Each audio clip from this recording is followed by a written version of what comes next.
Hello student, आज बात करेंगे सीड टेक्नोलॉजी के अंतर्गत। आज के लेक्चर में बीज प्रौद्योगिकी के बारे में जानेंगे। वन लाइनर क्वेश्चन होंगे। कैसे क्वेश्चन होंगे? वन लाइनर क्वेश्चन होंगे। ठीक है, तो देखते हैं। इसके अंतर्गत हम पहला क्वेश्चन रखते हैं। क्या पहला क्वेश्चन क्या होगा?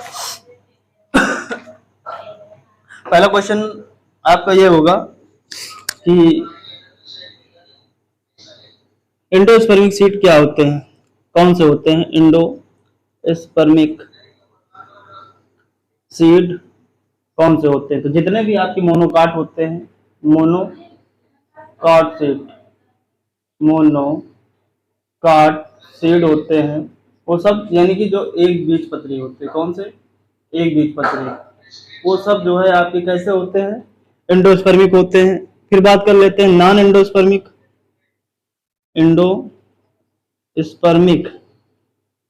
सीड कौन से होते हैं? तो जो डाइकॉट होते हैं, डाइकॉट सीड होते हैं, वो द्विबीजपत्री, जिसे बोलते हैं क्या?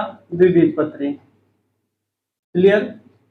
कहने का मतलब जितने भी सीड आपके एक बीजपत्री के अंतर्गत आते हैं वो सब एंडोस्पर्मिक होते हैं, और जो दो बीजपत्री होते हैं वो नॉन एंडोस्पर्मिक होते हैं। एंडोस्पर्मिक मतलब भ्रूणपोष, यानी जितने भी एक बीजपत्री बीज होंगे उसमें भ्रूणपोष पाया जाता है। क्या पाया जाता है? एक बीजपत्री बीजों में भ्रूणपोष पाया जाता है, बल्कि द्विबीजपत्री बीजों में जो है भ्रूणपोष नहीं पाया, इसमें कॉटिलीडन उपस्थित होता है। ठीक, एक क्वेश्चन ये, एक ऐसा प्लांट क्या? एक ऐसा प्लांट, ठीक है, जो कि द्विबीजपत्री हो। क्या? द्विबीजपत्री होते हुए, द्विबीजपत्री होता है बट उसमें जो है भ्रूणपोष पाया जाता हो, भ्रूणपोष पाया जाता हो। क्या पाया जाता है? भ्रूणपोष पाया जाता है।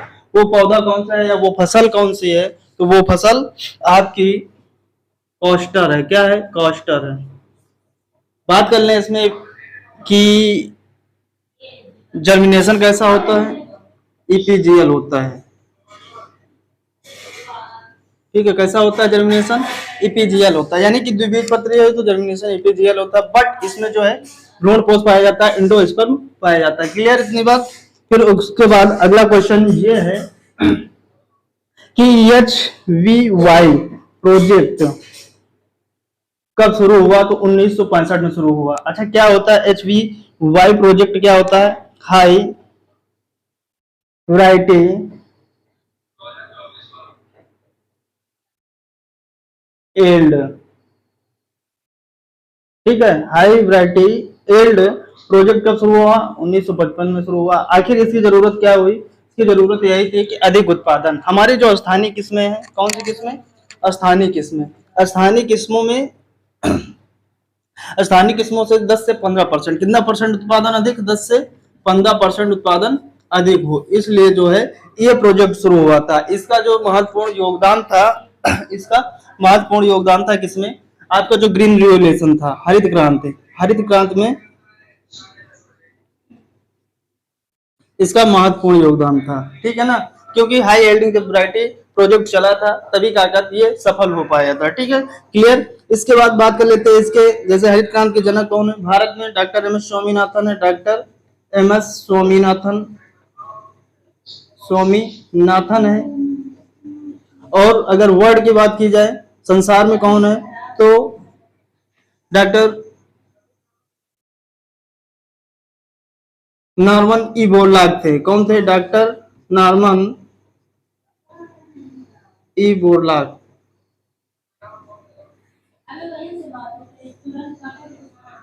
क्लियर इतनी बात? फिर इसके आगे चलते हैं।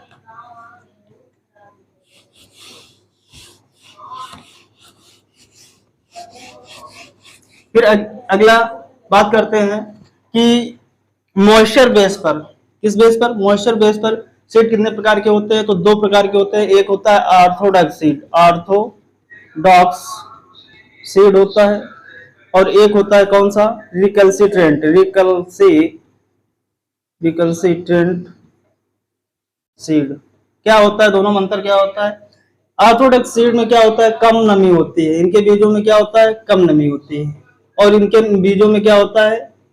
कम नमी होती है। किसमें? बीजों में। ठीक है, और जो आपका रिकल्सिट्रेंट सीड होता है, इसमें जो है ज्यादा नमी होती है, ज्यादा नमी होती है।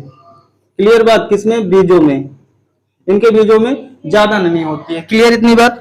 फिर कहने का मतलब क्या मॉइस्चर परसेंटेज होता है, तो जो आपका ऑर्थोडॉक्स सीड होता है इसमें मॉइस्चर जो परसेंटेज होता है, मॉइस्चर परसेंटेज जो होता है 5 से 14% होता है। कितना परसेंट होता है? 5 से 14% होता है। और जो आपका रिकल्सिटेंट सीड होता है इसमें मॉइस्चर कितना परसेंट होता है? इसमें मॉइस्चर परसेंटेज होता है 30 से 35% होता है। ठीक है ना? तो एक क्वेश्चन ये हो गया कि जो रिकल्सिटेंट सीड है उसमें मॉइस्चर परसेंटेज कितना होता है? 30 से 35% होता है। और ऑर्थोडॉक्स सीड उसमें कितना होता है? तो 5 से 14।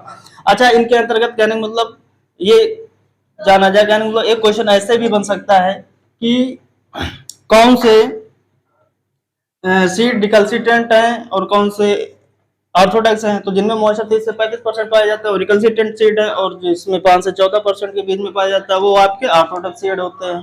ठीक है ना? इनको जो है कम नमी, इसमें मॉइस्चर कम होती है, कम नमी और कम ताप पर ही जाकर भंडारित किया जाता है। इसमें जो है बीज में अधिक नमी होती है, तो इनके लिए भी कहने का मतलब ज्यादा ताप नहीं, लो ही ताप। जैसे ज्यादा ताप हो जाएगा, ज्यादा टेम्परेचर हो जाएगा तो इसकी मॉइस्चर जो है कम पड़ जाएगी, तो फिर वो हो सकता है कि क्या सीड जर्मिनेट ना हो, मर सकता है, डेड हो सकता है। क्लियर इतनी बात? फिर उसके बाद में बात कर लेते हैं कि कुछ क्रॉपें हैं, जैसे कि कुछ क्रॉपें हैं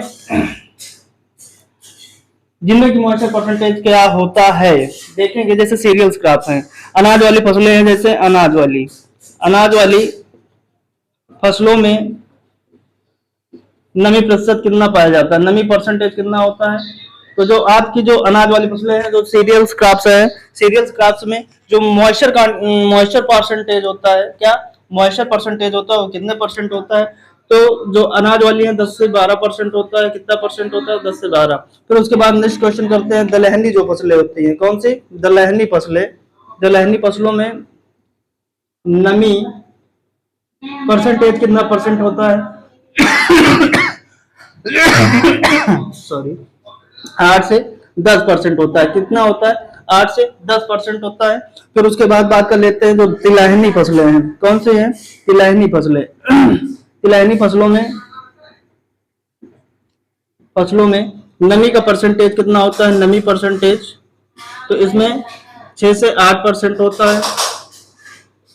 ठीक है, कितना परसेंट होता है? 6 से 8% होता है। फिर उसके बाद इसमें बात कर लेते हैं मसाले वाली फसलें जो होती है, मसाले वाली फसलें, इसमें नमी परसेंटेज कितना होता है? नमी परसेंटेज कितना होता है? तो इसमें जो नमी परसेंट, इसमें भी 6 से 8% होता है। क्लियर? इतनी बात क्लियर हो गई। फिर उसके बाद आगे क्वेश्चन ये करते हैं कि अगर मॉइस्चर परसेंटेज ज्ञात करना है तो क्या करेंगे? मॉइस्चर परसेंटेज ज्ञात करना है तो मॉइस्चर, अगला क्वेश्चन है मॉइस्चर। अगर फार्मूला आ जाता है, क्वेश्चन दे दिया जाता है कि मॉइस्चर परसेंटेज का फार्मूला क्या है, तो मॉइस्चर परसेंटेज के लिए फार्मूला एक जो कि यूनिवर्सल फार्मूला बना है कि W1 माइनस W2 बटे W1 इंटू 100 होता है। क्या होता है? W1 minus W2 upon W1 into 100। तो इसका मतलब क्या है? इसमें जो W1 है और W2 है ये क्या है? तो W1 आपका जो है सीड सैंपल होगा। इसमें जो W1 होगा वो क्या होगा? सीड सैंपल होगा। क्या होगा? सीड सैंपल होगा। और W2 क्या होगा? W1 आपका सीड सैंपल होगा, यानी कि वेट ऑफ सीड सैंपल।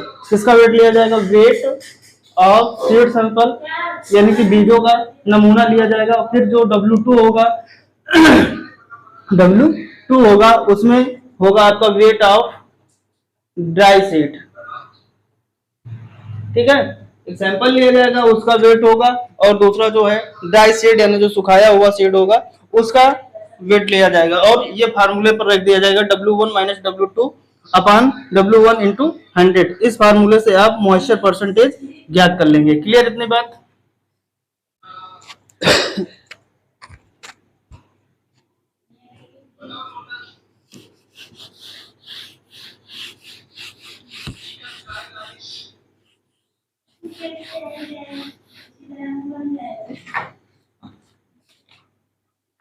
फिर आगे बात करते हैं, अगला नेक्स्ट क्वेश्चन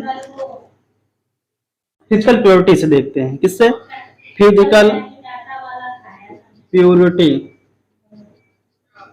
ठीक है, फिजिकल प्योरिटी की बात करते हैं। तो फिजिकल प्योरिटी, सबसे पहली चीज बीजों में जो फिजिकल प्योरिटी, जैसे कहते हैं बेस्ट क्वालिटी का सीड हमें अपनाना चाहिए, जिससे क्या होता है कि अच्छा उत्पादन होता है। ठीक है ना। तो आज यानी मतलब भारत में अगर बात की जाए किसानों में, कितना बेस्ट क्वालिटी का सीड यानी कि प्राप्त होता है, तो लगभग फार्मर को 12% ही इंडिया में प्राप्त हो पाता है बेस्ट क्वालिटी का सीड। ठीक है ना, ये बात नहीं पता। तो फिजिकल प्योरिटी सीड में कितनी होनी चाहिए? तो 98% होनी चाहिए। कितने परसेंट होनी चाहिए फिजिकल प्योरिटी? फिजिकल प्योरिटी मतलब कि फिजिकल प्योरिटी जो भौतिक शुद्धता होती है, जैसे कि उसमें डकेज वगैरह होता है, यानी कि कंकड़ पत्थर होते हैं, वो कितने परसेंट से ज्यादा नहीं होने चाहिए? 2% से अधिक नहीं होने चाहिए। ठीक है, 98% भौतिक शुद्धता होनी चाहिए। ठीक है ना। 2% जो है आपकी 2% जो है अशुद्धता जो है एक्सेप्टेबल है। ठीक है, 2% एक्सेप्टेबल है, लेकिन 2% से ज्यादा एक्सेप्टेबल नहीं है, स्वीकार नहीं है। इससे ज्यादा ताकत उसमें कंकड़ पत्थर या जो भी डकेज है, जो रफ मटेरियल है, वो नहीं होना चाहिए। तो अब बात कर लेते हैं इसी से रिलेटेड, अगर पूछा जाए कैसे निकालेंगे आप, तो फिजिकल प्योरिटी का फार्मूला क्या होगा? तो फिजिकल प्योरिटी का फार्मूला W1 माइनस W2 अपान W1 इंटू 100। ठीक है, ये आपका फार्मूला होगा। ठीक है, कुछ भी नहीं है इसके फार्मूले में। अगर गैप निकलना है तो क्या है? Weight of seed sample. W1 का मतलब होता है क्या?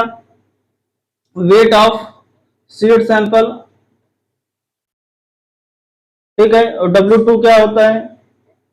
Weight of dockage dockage seed. Dockage का मतलब होता है वही जो कंकड़ पत्थर वाली मात्रा है, वो कितनी परसेंट है। इस फार्मूले में रखकर आप ज्ञात कर लेंगे कि कितने परसेंट हमारे सीड में प्योरिटी है और कितने परसेंट इम्प्योरिटी है, यानी मतलब कितने परसेंट शुद्ध है, कितने परसेंट शुद्ध नहीं है। क्लियर इतनी बात? फिर उसके बाद देखते हैं कुछ क्रॉपें हैं जिसमें कि कितने परसेंट फिजिकल प्योरिटी पाई जाती है। जैसे मेज हो गया और भिंडी हो गई। ठीक है, इन दोनों में जो है फिजिकल प्योरिटी जो है कितने परसेंट पाई जाती है? 99%। क्योंकि इसमें जो इसके सीड होते हैं काफी बड़े बड़े होते हैं, तो इनसे जो है जगह जो है कंकड़ पत्थर निकाला जा सकता है। तो इसमें जो है फिजिकल प्योरिटी 99% होती है।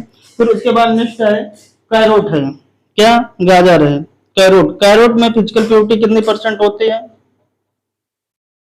ठीक है, कैरोट यानी कि गाजर, तो इसमें 95% होता है। इसका जो सीड है काफी छोटा होता है, उतना भी यानी डके निकालना मुश्किल काम होता है।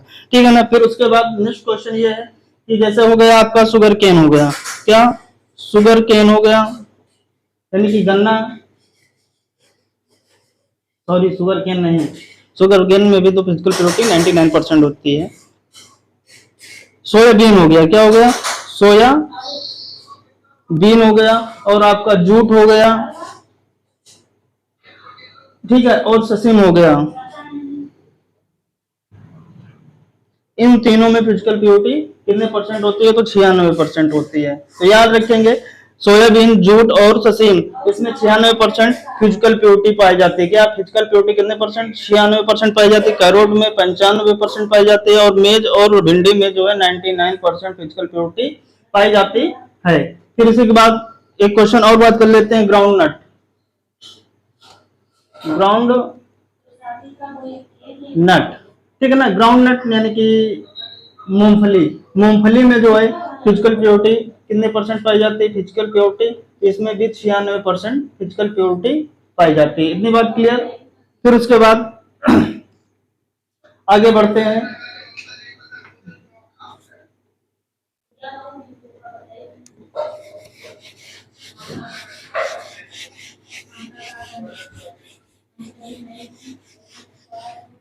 आगे हम बात करते हैं क्या?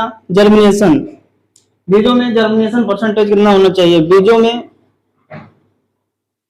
अंकुरण प्रतिशत कितना होना चाहिए? अंकुरण प्रतिशत कितना होना चाहिए? कितना होना चाहिए? तो 60% होना चाहिए। कितना परसेंटेज होना चाहिए? 60% से कम नहीं होना चाहिए, 60% होना चाहिए। ठीक है, उसके बाद सबसे ज्यादा अगर पूछा जाता है क्वेश्चन ये भी बन सकता है कि सबसे ज्यादा अंकुरण प्रतिशत किस फसल में होता है? अंकुरण प्रतिशत किस फसल में होता है? किस फसल में होता है? ठीक है ना। अंकुरण प्रतिशत किस फसल में सबसे ज्यादा होता है? तो सबसे ज्यादा जो होता है आपका मक्का में होता है। किस में होता है? किस फसल में होता है? तो मक्का में होता है। मक्का में कितने परसेंट होता है? लगभग 90% होता है। कितना होता है? जर्मिनेशन परसेंटेज कितना होता है आपका? 90% होता है। तो जैसे पूछ लिया जाए जर्मिनेशन जर्मिनेशन परसेंटेज कैसे ज्ञात करते हैं, इसका फार्मूला क्या है? क्वेश्चन बन सकता है, पूछा जा सकता है। जर्मिनेशन फार्मूला, अंकुरण प्रतिशत का फार्मूला कैसे ज्ञात करते हैं, यानी कि जर्मिनेशन का जो फार्मूला क्या होगा या अंकुरण प्रतिशत का कैसे ज्ञात करेंगे? तो इसका भी एक फार्मूला होता है। क्या होता है? अंकुरित बीजों की संख्या क्या है? अंकुरित बीजों की संख्या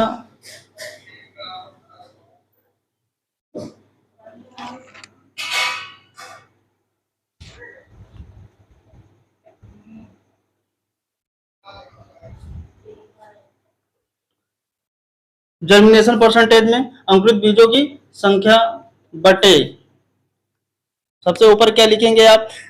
अंकुरित बीजों की संख्या, फिर नीचे लिखेंगे बीज के यानी बीज नमूनों की संख्या यानी सैंपल की संख्या, कितना संख्या में लिया है, गुणे 100 कर देंगे और ज्ञात हो जाएगा। कहने का मतलब जो आप सैंपल ले रहे हैं उसको नीचे रखेंगे और जो आपने जर्मिनेट करके देखा है उसको ऊपर रखेंगे, कितना रखा है। ठीक है ना। तो इसे हम ज्ञात कर लेंगे। क्लियर इतनी बात। फिर उसके बाद नेक्स्ट क्वेश्चन की बात करते हैं कि व्यापार के लिए या ये कह लीजिए कि जो सीड होता है व्यवसाय के लिए कौन सी संस्था है जो इसको यानी कि टेस्ट करके बेचने के लिए मंजूरी देता है, जैसे इंटरनेशनल लेवल पर करना चाहते हैं, तो वो है आपके ISTA। क्या है? ISTA, जिसका फुल नेम होता है कि international seed testing agency association, international seed testing association. ठीक है। इसका क्या होता है? ये कब शुरू हुई? 1924 में शुरू हुई। कब हुई? 1924 में। ये कहाँ है? ज्यूरिक स्विट्जरलैंड में। कहाँ है? ज्यूरिक स्विट्जरलैंड में। ये व्यवसाय के रूप में यानी व्यवसाय के लिए जो है ये बीजों के व्यापार के लिए जो है ये मंजूरी देता है। इंस्टा यहाँ पर जो है इंटरनेशनल लेवल पर हो या और भी किसी भी लेवल पर हो, मंजूरी कौन देता है? इंस्टा देता है। क्लियर इतनी बात। और इसकी निगरानी अगर अपने इंडिया में देखा जाए तो कौन करता है? तो NSC करता है, नेशनल सीड कॉर्पोरेशन करता है।